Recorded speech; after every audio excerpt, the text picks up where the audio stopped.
Buonasera a tutti e bentornati a Liberamente, variazioni e scorribande qui su Radio Libertà.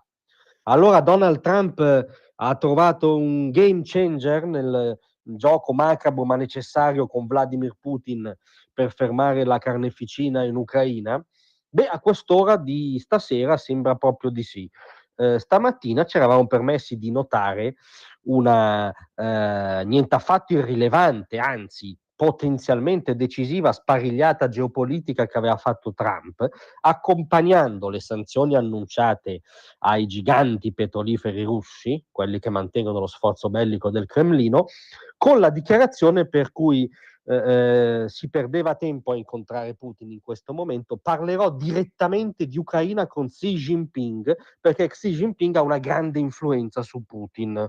Cioè Trump in un colpo solo aveva tirato Xi direttamente dentro il dossier della guerra in Europa e ufficializzato anche nel dichiarare pubblico la posizione di subalternità, di vassallaggio in cui in questo momento è la Russia nei confronti della Cina, appunto per mantenere lo sforzo bellico.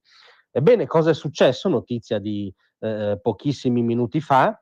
Non solo l'India, ma anche la Cina ha annunciato di aver bloccato gli acquisti di petrolio dalla Russia. Evidentemente la tempistica di tutto quello che sta accadendo non è casuale. Comunque la notizia l'ha data in esclusiva alla Reuters, che ha detto appunto che le maggiori compagnie petrolifere statali cinesi hanno sospeso gli acquisti di greggio russo via mare, che ammontano a 1,4 milioni di barili al giorno. 1,4 milioni di barili al giorno.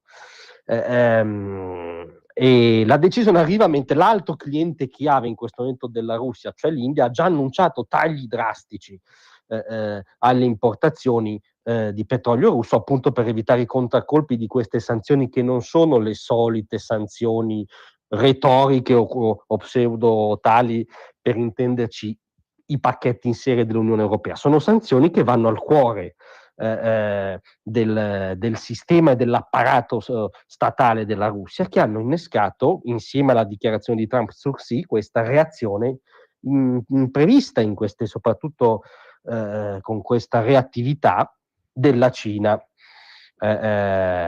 Petrocina, Sinopec, CNOOC, scusate, e Genzhua Oil si asterranno dall'acquisto di petrolio russo, almeno nel breve, e poi valuteranno l'evolversi degli scenari. Tra l'altro le compagnie contattate da Reuters, queste giganti statali cinesi, non hanno rilasciato commenti, segno che davvero la situazione diplomaticamente e strategicamente è molto critica. La situazione diventa critica però a maggior ragione per la Russia. C'è un evidente contraccolpo appunto sulla tenuta economica e quindi anche bellica del sistema di Putin. La, eh, la ricaduta di questa decisione potrebbe essere molto molto pesante. Pensate che secondo le stime di Bloomberg, che erano limitate solo alla sospensione degli acquisti da parte dell'India, non è ancora uscita questa notizia, ebbene questo sarebbe costato 1,5 miliardi di dollari al mese alla Russia, solo la sospensione dell'India. Figuratevi i danni che può creare e creerà la sospensione dell'acquisto da parte dei giganti cinesi. Tant'è che la stessa Russia ha dichiarato di prepararsi a gestire un duro colpo con perdite definite inevitabili. Cioè, se la Russia stessa autodefinisce questo un duro colpo, la Russia maestra di propaganda e di ribaltamento della realtà storicamente, vuol dire che qui siamo in presenza davvero di un potenziale spartiacque della vicenda. Questo alla faccia di tutta la narrazione sul Trump putiniano, il Trump in balia di Putin, il Trump inefficace. Allora, sicuramente, stasera lo possiamo dire, Trump su questo dossier si sta rivelando più efficace di Biden, che non è stato minimamente in grado di esercitare la deterrenza americana, tant'è che dopo 4 anni di primo mandato Trump in cui è stato rintanato in casa sua, Putin ha invaso l'intera Ucraina dopo aver preso la Crimea Barack Obama sotto gli occhi di Biden.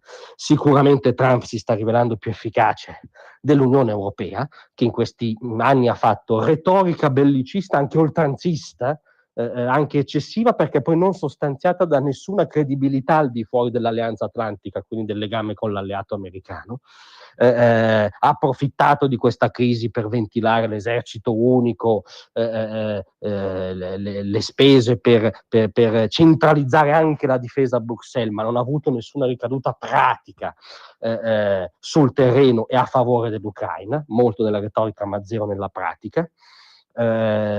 Trump ha scelto di esercitare una leva formidabile senza mettere i piedi sul terreno, cioè senza esasperare lo scenario di guerra, che è già abbastanza esasperato di suo, ma mettendo Putin all'angolo come non è mai stato dal giorno dell'invasione. Cosa succederà da qui in poi è sulle ginocchia degli dei. Putin è imprevedibile, l'atteggiamento della Cina sul lungo termine sarà da valutare, ma era effettivamente come dicevamo. Trump oggi spariglia, coinvolge la Cina direttamente nel domino russo-ucraino e il giorno stesso la Cina sospende l'acquisto di petrolio russo. Potrebbe essere la svolta e lo speriamo ardentemente nell'interesse anzitutto dei civili ucraini e poi anche dei soldati ucraini e russi che muoiono quotidianamente al fronte. Grazie a tutti, a domattina.